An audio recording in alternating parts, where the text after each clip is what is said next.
Hello friends, good morning. કેમ છો બધા? હોપ મજામાં જ હશો, તૈયારી કરતા હશો. ચાલો આજે જ શીખશું આપણે સૌથી અગત્યનો ટોપિક જે ઇંગ્લિશ ગ્રામરની અંદર કહેવાય છે ડાયરેક્ટ ઇનડાયરેક્ટ. ધોરણ 8 થી શરૂ કરી અને આપ ટીવાય સુધી અથવા તો કોઈ પણ કોમ્પિટિટિવની પરીક્ષા આપશો તમે, છેક કહી શકો યુપીએસસી સુધી, જ્યાં બી ઇંગ્લિશ આવવાનું ત્યાં ડાયરેક્ટ ઇનડાયરેક્ટ તો આવવાનું ને આવવાનું જ. રિપોર્ટેડ સ્પીચ છે એના માટે ઘણા બધા જુદા જુદા લોકોના ખ્યાલો છે. ઘણા એવું કહે છે કે કાળ આવડતો હોય તો રિપોર્ટેડ સ્પીચ આવડે, પરંતુ આપણે અહીંયા રિપોર્ટેડ સ્પીચ એટલે કે ડાયરેક્ટ ઇનડાયરેક્ટ કંઈક જુદી રીતના શીખવાની ટ્રાય કરશું, કંઈક અલગ રીતના શીખવાની ટ્રાય કરશું. અને ગેરંટી મારી કે તમને એક પણ કાળ ન આવડતો હોય તો પણ ડાયરેક્ટ ઇનડાયરેક્ટ આવડી જશે, એની મારી ગેરંટી. આખો વિડીયો જોજો, સાથે સાથે હું જે કહું, સૂચનાઓ આપું એ રિપીટ કરતા રહેજો. ચાલો શરૂ કરીએ ડાયરેક્ટ ઇનડાયરેક્ટ. તો મિત્રો, રિપોર્ટેડ સ્પીચ જે છે એને શીખવા માટે સૌથી પહેલા તો તમને બેઝમાં જવાની જરૂર છે, એટલે કે બેસિક ક્લિયર, કન્સેપ્ટ ક્લિયર તો બધું ક્લિયર. તો રિપોર્ટેડ સ્પીચ શીખવા માટે સૌથી પહેલા તમારે ટાઈપ્સ ઓફ સેન્ટેન્સીસ શીખવાની જરૂર છે. એટલે કે તમને 4 પ્રકારના જે વાક્યો આવે છે ઇંગ્લિશની અંદર, 4 પ્રકારના વાક્યો હોવાના, એ 4 પ્રકારના વાક્યો તમને આવડતા હોવા જોઈએ. તમને થશે કે વાક્યો કયા કયા છે. તો એક છે વિધાન, એક છે પ્રશ્નાર્થ, એક છે આજ્ઞાર્થ અને એક છે ઉદ્ગાર. જો આ 4 પ્રકારના વાક્યો તમને ઓળખતા આવડી જાય એટલે સમજી લો કે ડાયરેક્ટ ઇનડાયરેક્ટ છે એ 50% આવડી ગયું. 10 મિનિટમાં હું આપને 50% ડાયરેક્ટ ઇનડાયરેક્ટ શીખવાડી દઈશ. જોઈએ કેવી રીતના. તો કોઈ પણ ભાષા બને છે વાક્યોથી, ને વાક્યો હોય તો વાક્યોના પ્રકાર પણ હોવાના. તો ઇંગ્લિશમાં પણ ઘણા પ્રકાર છે, એમાંથી આ 4 મુખ્ય પ્રકાર છે. એમાં પહેલું છે વિધાન વાક્ય. તો જો તો આ જે વાક્યો આપેલા છે, આ બાજુ બધું સરખું જ છે, તમે જોશો તો આ બાજુ બધું સરખું, પણ હવે તમે જે જોવાનું છે એ કોમાની અંદર જોવાનું. તો જે વાક્યો આપેલા છે કોમામાં, એમાંથી વિધાન વાક્ય કયું એ મારે તમને કેવું હોય અથવા તમારે ગોતવું હોય તો કેવી રીતના ગોતશો? બહુ જ સહેલું છે. તમારે ખાલી જોવાનું છે આટલું કે છેલ્લે પૂર્ણ વિરામ આવે. વિધાન વાક્યમાં છેલ્લે શું આવે? પૂર્ણ વિરામ. તો હવે આ વાક્યોની અંદર જોઈએ તો એક અહીંયા પૂર્ણ વિરામ છે, એટલે કાં તો આ વાક્ય વિધાન વાક્ય હશે. એક અહીંયા પૂર્ણ વિરામ છે, એટલે કાં તો આ વાક્ય વિધાન વાક્ય હશે. આ બે માંથી એક વિધાન વાક્ય હોવું જોઈએ. અહીંયા ન હોઈ શકે, અહીંયા ન હોઈ શકે. તો એક તો છેલ્લે પૂર્ણ વિરામ આવે, સાથે સાથે એની શરૂઆત કર્તાથી થાય.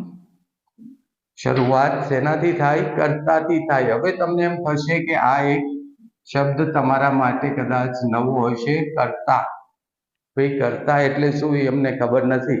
અને હંમેશા હું તમને પહેલેથી એક જ વાત કહેતો આવ્યો છું કે ગ્રામરની અંદર જ્યાં સુધી એક એક શબ્દ ક્લિયર ન થાય, એનો કન્સેપ્ટ ક્લિયર ન થાય, ત્યાં સુધી સવાલ પૂછો અને એક એક કન્સેપ્ટ ક્લિયર કરી લો અને એક જ વખત જીવનમાં ગ્રામર શીખો. હું તો જોઉં છું કે ઘણા લોકો આ પરીક્ષાની તૈયારી કરતા હોય, આપણે શું કરો તો કે ઇંગ્લિશના ક્લાસમાં જઈએ.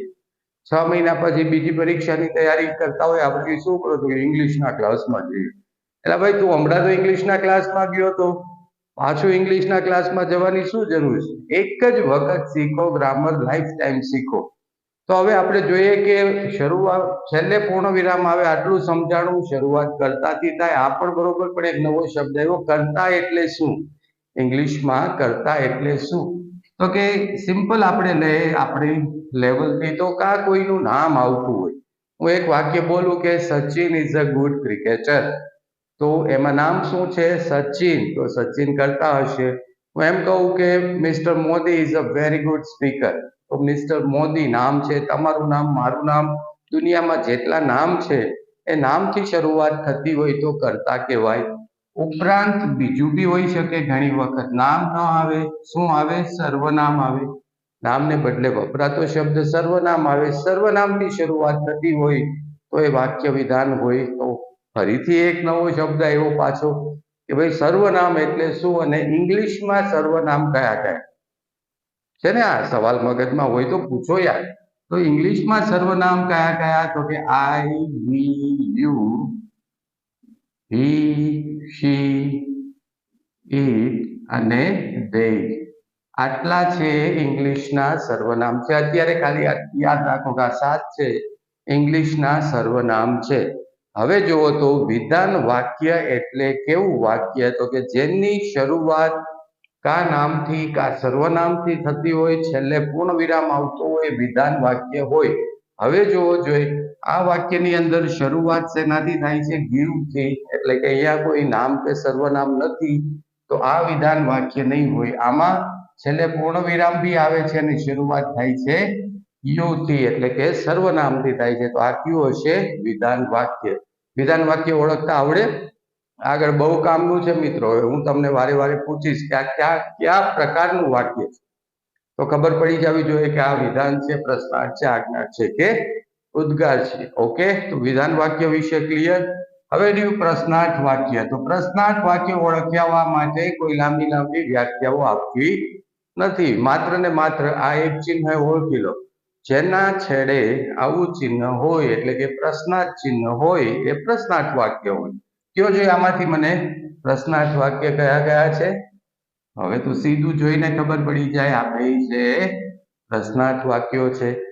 હવે હજી એક જુઓ ઉદ્ગાર. પહેલા જોઈ લે કે ઉદ્ગાર વાક્ય એટલે કેવું? તો કે જેના છેડે આવું ચિહ્ન હોય, ઉદ્ગાર ચિહ્ન. જે વાક્યના છેડે ઉદ્ગાર ચિહ્ન હોય એ ઉદ્ગાર વાક્ય હોય. બહુ સિમ્પલ છે, બહુ બેઝથી, બહુ શરૂઆતથી આપણે ભણીએ છીએ. તો આમાં આ ઉદ્ગાર ચિહ્ન છે, તો આ કયું વાક્ય હશે? ઉદ્ગાર વાક્ય હશે. એક બાકી રહ્યું આજ્ઞાર્થ વાક્ય. તો આજ્ઞાર્થ વાક્યની ખાસિયત શું? તો કે શરૂઆત ક્રિયાપદથી થાય. એની શરૂઆત શેનાથી થાય? ક્રિયાપદથી થાય, કર્તાથી ન થાય. અને છેલ્લે પૂર્ણ વિરામ આવે. છેલ્લે પૂર્ણ વિરામ હોય. છેલ્લે પૂર્ણ વિરામ હોય અને શરૂઆત શેનાથી થઈ હોય? ક્રિયાપદથી. કોઈ બી આજ્ઞા આપી હોય, કોઈ રિક્વેસ્ટ કરી હોય, હું એમ કહું કે ગીવ મી યોર પેન, તો શરૂઆત શેનાથી થઈ? ગીવ થી. હું કહું get out of my class, તો શરૂઆત શેનાથી થઈ? ગેટ થી. કોઈ નામ આવ્યું? નાના. સર્વનામ આવ્યું? નાના. સીધું તે ક્રિયાપદ આવી ગયું. હું એમ કહું કે વોચ આઉટ, બરોબર, તો શેનાથી શરૂઆત થઈ? વોચ થી. તો જે વાક્યની શરૂઆત ક્રિયાપદથી થાય એ આજ્ઞાર્થ વાક્ય. તો આ ચાર પ્રકારના વાક્યો છે જે તમારે સૌથી પહેલા તૈયાર કરવાના. ફરીથી એક વખત ક્લિયર કરી લે. ચલો, પહેલું વાક્ય છે કેવા પ્રકારનું વાક્ય છે? વિધાન વાક્ય. કેમ ખબર પડી? પૂર્ણ વિરામ છે અને શરૂઆતમાં કર્તા છે. બીજું વાક્ય કેવા પ્રકારનું વાક્ય છે? પ્રશ્નાર્થ વાક્ય. ત્રીજું પ્રશ્નાર્થ વાક્ય.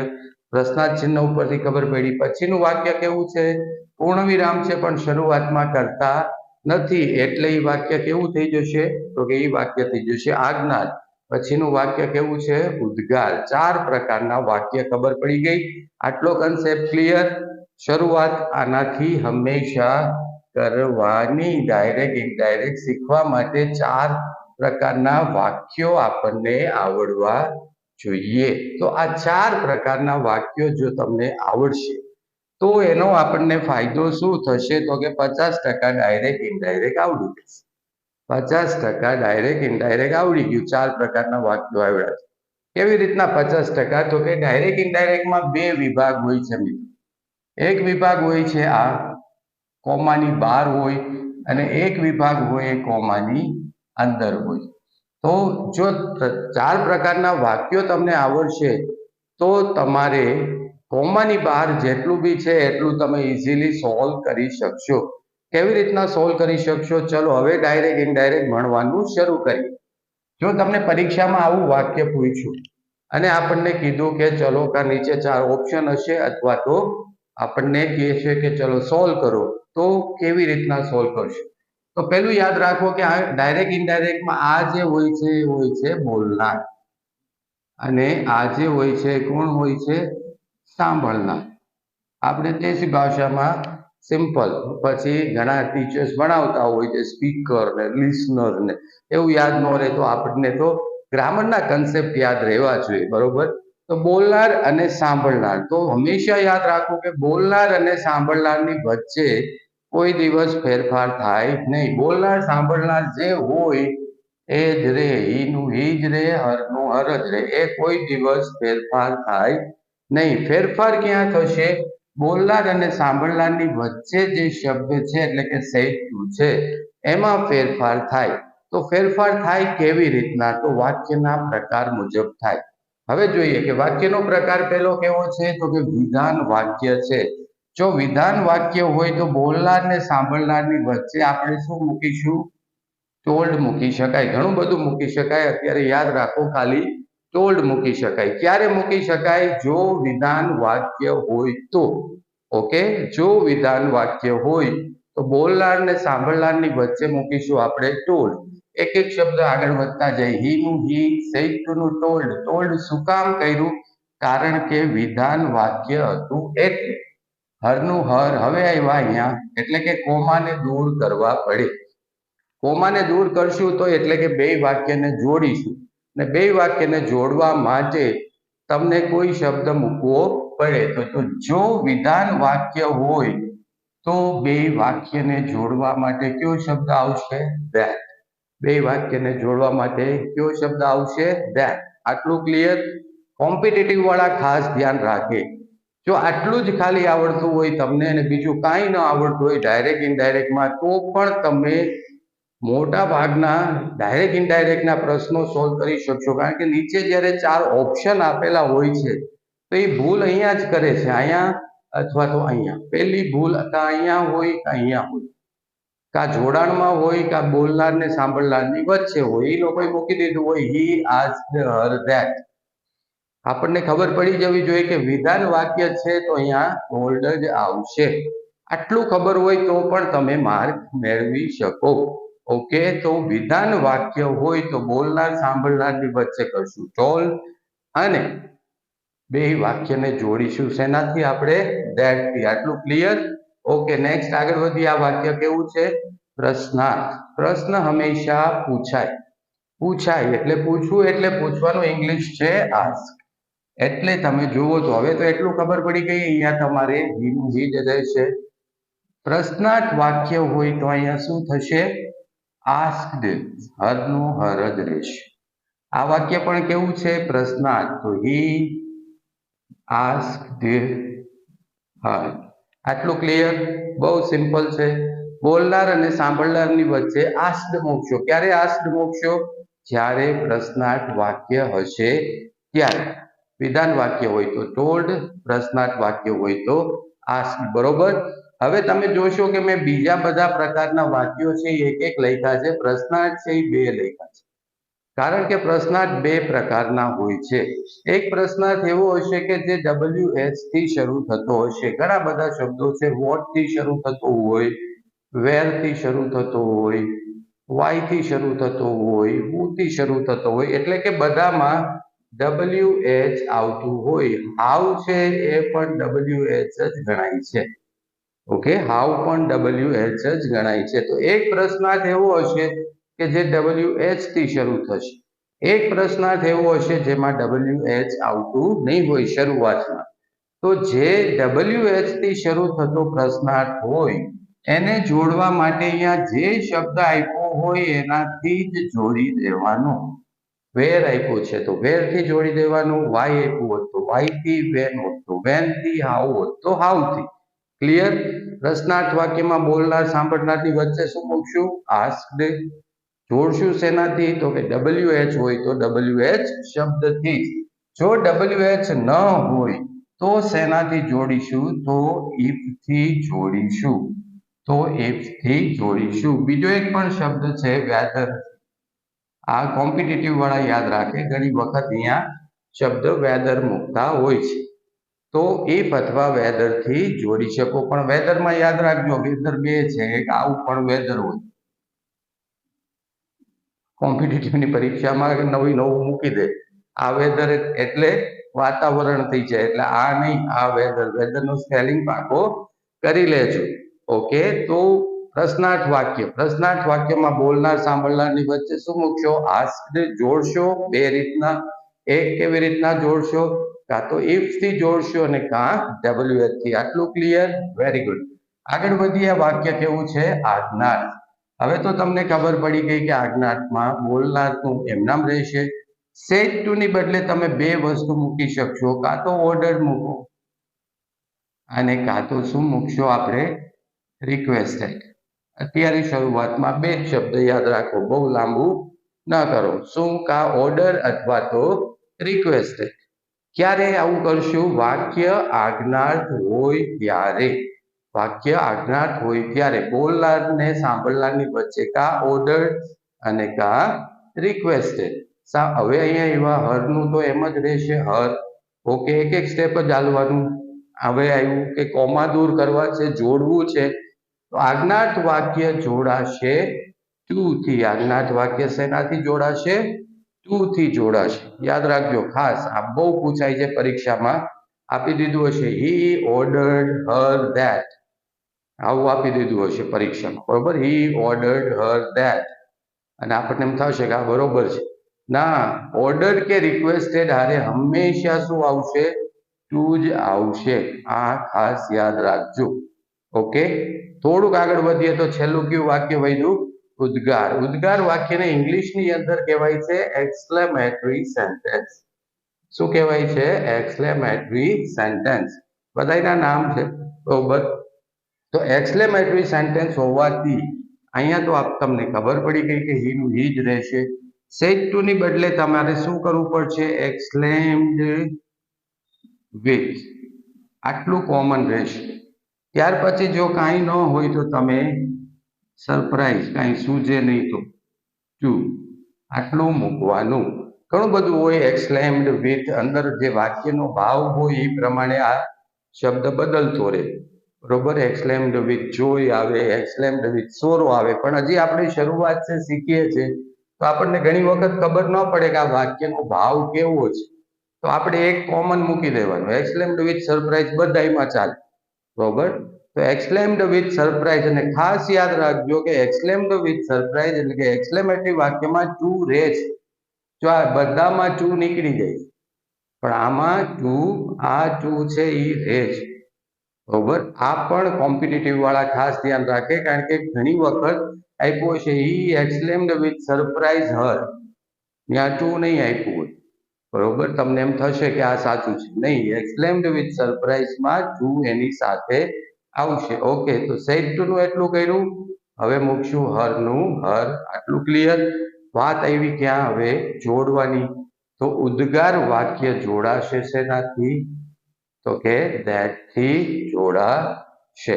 ઓકે, તો એનો અર્થ એ છે કે જો તમને વિધાન, પ્રશ્નાર્થ, આજ્ઞાર્થ, ઉદ્ગાર જો તમને ખાલી ને ખાલી ગોતતા આવડે, એટલે કે તમને ઓળખતા આવડી જાય, તો 50% ડાયરેક્ટ ઇનડાયરેક્ટ આપણું ક્લિયર થઈ ગયું. એટલે કે આપણે જે બહારનું જેટલું હતું એટલું ક્લિયર થઈ ગયું.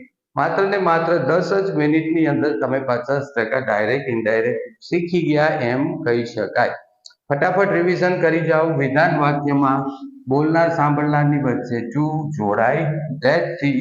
પ્રશ્નાર્થ વાક્યમાં બોલનારની સાંભળનારની વચ્ચે આસ્ક જોડાય ઇફ અથવા તો WH થી. આજ્ઞાર્થમાં રિક્વેસ્ટેડ અથવા ઓર્ડર જોડાય ટુ થી. ઉદ્ગારમાં એક્સક્લેમ્ડ વિથ સરપ્રાઈઝ ટુ અને જોડાય ધેટ થી. બે છે ધેટ થી જોડાય છે. તમે જુઓ છો કે વિધાન અને ઉદ્ગાર બંને ધેટ થી જોડાય છે. આઈ હોપ કે અહીં સુધીનું હવે તમારા મગજમાં કન્સેપ્ટ ક્લિયર થયો છે. ચલો થોડા આગળ વધી જાય આપણે.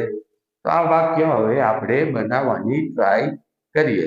જેટલું તમે સમજ્યા છો ત્યાં સુધીનું બનાવવાની ટ્રાય કરીએ. તો સૌથી પહેલા જ્યારે બી તમે ડાયરેક્ટમાંથી ઇનડાયરેક્ટ બનાવતા હો અથવા તો તમે રિપોર્ટેડ સ્પીચમાં કામ કરતા હોય, તો પહેલો સવાલ શું પૂછવાનો? તમારે પહેલો સવાલ એ પૂછવાનો કે વાક્યનો પ્રકાર કયો છે? વાક્યનો પ્રકાર કયો? કયા પ્રકારનું વાક્ય છે? આ પહેલો સવાલ હોવો જોઈએ, બરોબર? હવે મને કહો, અહીંયા પૂર્ણ વિરામ છે, અહીંયા કર્તાથી શરૂ થયું છે, સર્વનામ. તો વાક્ય કેવું છે? તો કે વિધાન વાક્ય છે. વિધાન વાક્ય હોય તો આપણો કન્સેપ્ટ ક્લિયર થઈ ગયો. સેડ ટુ ની બદલે શું આવશે? તો કે ટોલ્ડ આવશે. જોડાશે શેનાથી? તો કે ધેટ થી જોડાશે. બસ અહીં સુધી તો તમે ઇઝીલી કરી શકશો. તો શું કરશું? હી નું હી, આનું સેડ ટુ નું કરશું ટોલ્ડ. શું કામ ટોલ્ડ કર્યું? ફરીથી શું કામ ટોલ્ડ કર્યું? વાક્ય વિધાન વાક્ય હતું એટલે અહીંયા આવ્યું હર. એક એક સ્ટેપ જ ચાલવાનું, જોડવાનું છે. ક્લિયર? ક્લિયર? આવડે એવું છે? ઓકે. ત્યાર પછી હંમેશા યાદ રાખજો મિત્રો કે હવે આપણે અંદર કૂદી પડીએ છીએ. હવે આવી રિયલ ફાઇટ, દબાદબી. હવે અંદર ધડાબડી કરી દેવાની છે. અંદર કૂદી પડીએ એટલે ઊંધા પાડી દેવાના બધાય. તો હવે અંદર જ્યારે જઈએ ત્યારે અંદર જશું તો શું થશે? તો કે હવે કયા કયા ફેરફાર અંદરના શબ્દોમાં થાય? તો પહેલો ફેરફાર થાય મિત્રો સર્વનામ. ફરી પાછું સર્વનામ એવું હવે પાછું લખવું. અહીંયા સર્વનામ એટલે આઈ વી યુ વારે વારે યાદ દેવરાવવું પડે તમને. ઈ, શી, ઇટ અને દે, આવા શબ્દો અંદર આવતા હોય. બરોબર? તો શું કરવું? સર્વનામની અંદર જો આઈ આવતું હોય, માય આવતું હોય, મી આવતું હોય કે માઇન, આ ચાર શબ્દો અત્યારે યાદ રાખી લો. આ કોને લાગુ પડતું હોય? તો કે બોલનારને. બોલનાર કોણ છે? ક્યાં ગયો? આઈ, મી, માય અને માઇન. અંદર ક્યાંય આવા શબ્દો આવે તો આ સીધા કોને લાગુ પડતા હોય? આને, બોલનાર. હવે ધારો કે યુ આવતું હોય, યોર આવતું હોય અને યોર્સ આવતું હોય તો આ કોને લાગુ પડતું હોય? તો કે સાંભળનારને. સાંભળનાર કોણ છે? અહીંયા. બરોબર? તો આ શબ્દો યાદ રાખો. આટલા ફેરફાર સર્વનામમાં થાય. બાકીના સર્વનામ મૂકી દેવાના. હી હોય તો હી મૂકી દેવાનું, અંદર હી આવે તો હી મૂકી દેવાનું, હીઝ આવે તો હીઝ મૂકી દેવાનું, હર આવે તો હર મૂકી. ખાલી આટલા જ સર્વનામમાં ફેરફાર થશે. ફેરફાર કેવી રીતના થશે? તો કે બોલનાર અને સાંભળનાર મુજબ, છોકરો કે છોકરી છે એના મુજબ થશે. ઓકે. તો હવે પહેલા જોઈએ કે એક એક સ્ટેપ જ ચાલવાનું. શું આવ્યું? યુ. તો યુ કોને લાગુ પડે છે? સાંભળનારને. તો આ કોને લાગુ પડશે? અહીંયા હરને. એટલે હર એટલે છોકરીને. તો તમે શું કરશો? તો કે આનું છોકરી કરી નાખશો. તો યુ નું છોકરી કરવું હોય તો હું શું કરીશ? શી. સિમ્પલ. બરોબર? પછી એમિઝાર નું થશે વોઝ વેર. એ પછી આગળ જોઈએ આપણે. એટલે વોઝ કર્યું આપણે. હવે શું આવ્યું? માય. તો માય કોને લાગુ પડે છે? બોલનારને. બોલનાર કોણ છે? હી એટલે કે છોકરો. છોકરો હોય તો માય નું શું થશે? તો કે હીઝ. પછી બેસ્ટ નું કઈ થશે? તો કે નહીં. ફ્રેન્ડ નું કઈ થશે? તો કે નહીં. બની ગયું તમારું ડાયરેક્ટ માંથી ઇનડાયરેક્ટ. આટલું સહેલું છે. ખાલી થોડાક ફેરફાર હવે યાદ રાખી લો, ડાયરેક્ટ ઇનડાયરેક્ટ આવડી ગયું. આમાં કઈ હોય નહીં. ખોટું બધા છે એ તમને ડરાવતા હોય છે. પહેલી વાત તો એક હંમેશા વસ્તુ યાદ રાખો, the commands that gives you to your mind, the mind will follows the same. તમે મગજને જેવા કમાન્ડ આપશો એવી જ રીતના તમારું મગજ કામ કરશે. તમે કહેશો કે આ બહુ સહેલું છે તો મગજ છે એ હંમેશા કહેશે કે સહેલું છે અને મગજ એને સહેલી સહેલી સહેલી રીતના યાદ રાખી લેશે. પણ જો તમે શરૂઆતમાં જ કહેશો કે અઘરું છે, નહીં આવડે, કેમ આવડશે, તો મગજ છે એ શું કરશે? અઘરું અઘરું જ ગોતશે. એટલે always be the owner of your mind. તમારું મગજ છે એ તો શું છે? તમારું નોકર છે અને તમે જેમ કહેશો એમ જ કરશે. તો એને કહો કે કાંઈ બી વાત શરૂ કરો, કોઈ બી કામ શરૂ કરો, કોઈ બી તૈયારી શરૂ કરો તો રોજે સવારમાં એક વખત 3 વખત આ મંત્ર પહેલા, હું તો કહું છું કે 108 વખત બોલવો જોઈએ, પણ 108 વખત બોલવાનો ટાઈમ ન હોય તો 5 વખત બોલી. કોઈ બી ટોપિક શરૂ કરો ને એટલે આપણો મંત્ર છે ઈઝી છે. આમાં કાંઈ છે નહીં, બહુ ઈઝી છે. હવે એમાં શું હોય? આવડી જ જાય ને. અગાઉ લાખો લોકોને આવડ્યું છે, આપણને ન આવડે. આપણે ક્યાં કોઈ એવા હતા? તો ઈઝી છે. ઓકે, તો હવે અહીંયા ફરીથી ટોપિક ઉપર પાછા આવીએ તો મને ખબર છે કે અહીંયા કદાચ યુનું શી કર્યું એ તમને સમજાણ, પણ અહીંયા માયનું હીઝ કર્યું એમાં થોડું કન્ફ્યુઝન થયું, તમારું મોઢું થોડું ઊંચું નીચું થયું કે આ હીઝ કેમ થતું, આ કેમ કયા સર્વનામ કેવી રીતના બદલતા હશે. કાંઈ વાંધો નહીં, અહીંયા આપણે બેઠા છે તમારા બધા કન્સેપ્ટ ક્લિયર કરવા માટે. પહેલા રિવિઝન કરી જાવ ફટાફટ. ફરીથી આઈ, મી, માય. માઇન છે કોના માટે છે? બોલનાર માટે. You, your. યોર્સ કોના માટે છે? સાંભળનાર માટે. ચલો, આ તમારું કન્સેપ્ટ ક્લિયર. તમારો કન્સેપ્ટ ક્લિયર કે ભાઈ કેવું સર્વનામ ક્યાં આવે, કોની સાથે આવે. દેશી છે, આપણું પોતાનું ઓર્ગેનિક કોઠો છે. આ ક્યાંય તમને બુકમાં જોવા મળશે નહીં. આનો સ્ક્રીનશોટ લઈ લેજો અથવા તો વિડીયો 1 મિનિટ પોઝ કરી અને લખી લેજો, જેથી કરીને તમને સર્વનામમાં કોઈ દિવસ પ્રોબ્લેમ થાય નહીં. જો આઈ છે એ છોકરાને લાગુ પડતું હોય તો શું થશે? હી. છોકરીને લાગુ પડતું હોય છે તો શું થશે? શી. હવે હતું ને માય. માય છે એ છોકરાને લાગુ પડતું હોય તો શું થાય? ઇઝ. છોકરીને લાગુ પડતું હોય તો શું થાય? હર. આપણને ખબર છે માય કોને લાગુ પડ્યું? છોકરાને. એટલે શું થયું? ઓકે, તો હું ફરીથી આખું બોલતો નથી. આનો એક સ્ક્રીનશોટ લઈ લો અથવા તો આટલી તૈયારી કરી નાખો. આટલું તમે છે એ પાકું કરી નાખો એટલે સર્વનામ પૂરા થઈ જાય. થોડું આગળ વધી જઈએ.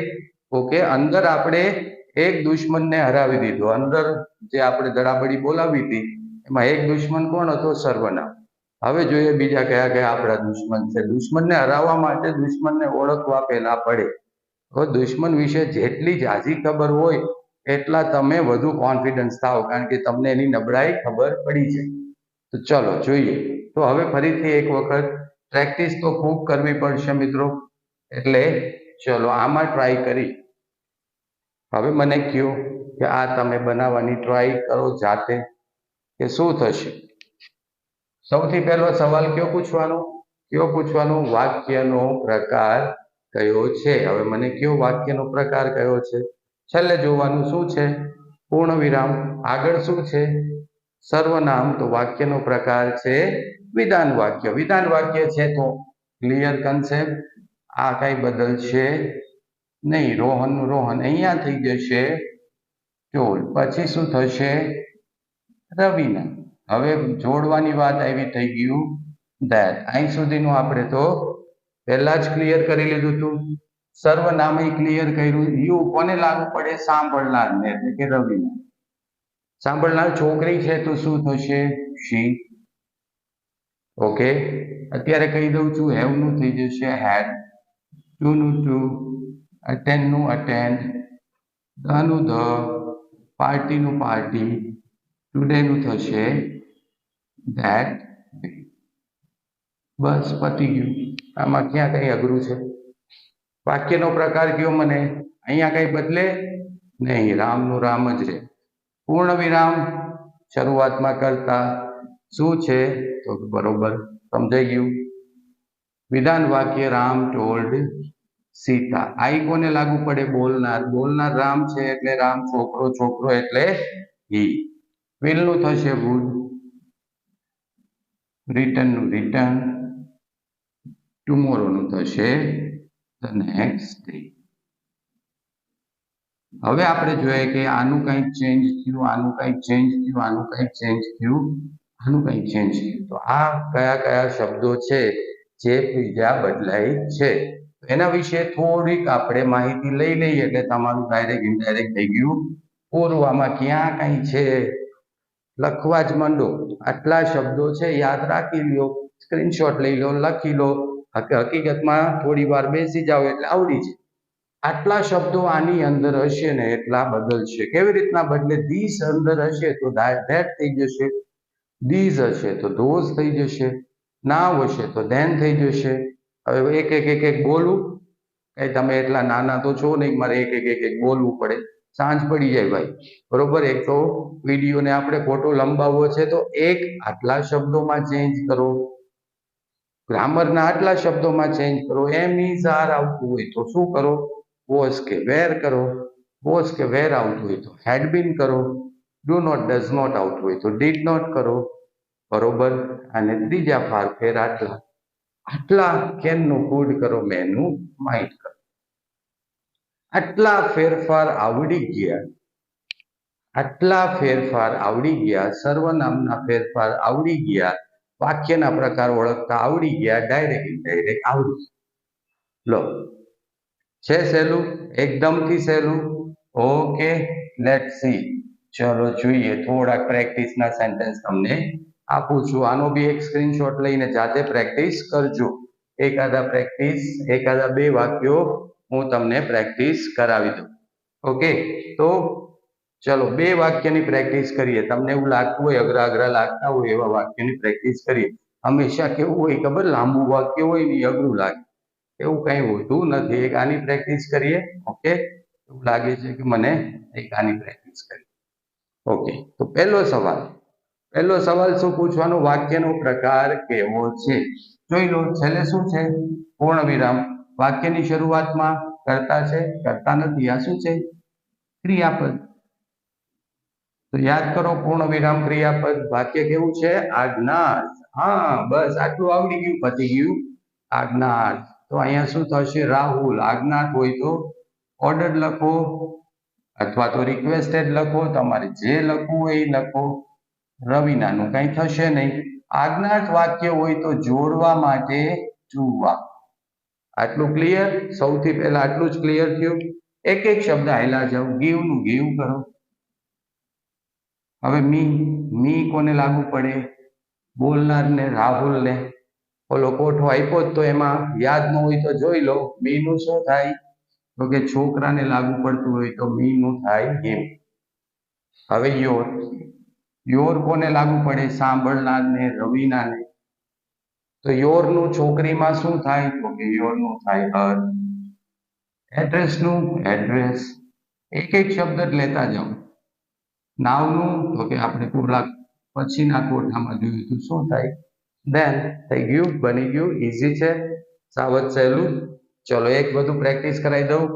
પાપા. વાક્યનો પ્રકાર પાછળ જુઓ. પૂર્ણ વિરામ. અહીંયા શું છે? શું છે? કરતા. એટલે આ વાક્ય કેવું છે? કેવું છે? હવે મારે કેવું પડે નહીં તમને. વિધાન વાક્ય છે. જોડું શેનાથી વિધાન વાક્યમાં? હવે યાદ રહી જ જવું જોઈએ. જોડું શેનાથી? ધેટ થી જોડવાનું. ઓકે, એક એક શબ્દ આલો. એક એક શબ્દ. આઈ કોણ છે? પાપા. પાપા માટે વાપરશું હી. વિલ નું શું થશે? વુડ થશે. ગીવ નું શું થશે? ગીવ થશે. એનું એ. નાઇસ નું નાઇસ. પ્રેઝન્ટ નું પ્રેઝન્ટ. અને જેટલું ફેરફાર આપ્યા છે એટલા જ છે.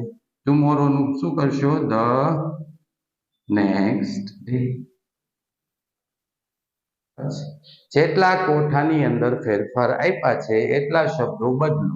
બાકીના શબ્દો એમના મૂકતા જવામાં ક્યાંય કાળ આવતા નથી. બરોબર, ક્યાંય કાળ આવતા નથી. કાળ મુજબ જ હોય છે એકચ્યુઅલી. આ વર્તમાન કાળનું ભૂતકાળ જ થાય છે, પરંતુ આપણને કાળ આવડતા નથી હોતા ને, એટલે કન્ફ્યુઝ થઈ છે.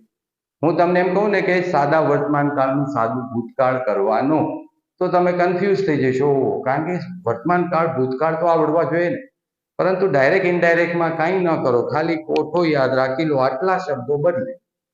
ઓકે, તો આ તમે જાતે પ્રેક્ટિસ કરજો. 5-5ની પ્રેક્ટિસ જાતે કરી લેજો. પણ એ પહેલા હું તમને પૂછી જોઉં ખાલી, આ કેવા પ્રકારનું વાક્ય છે?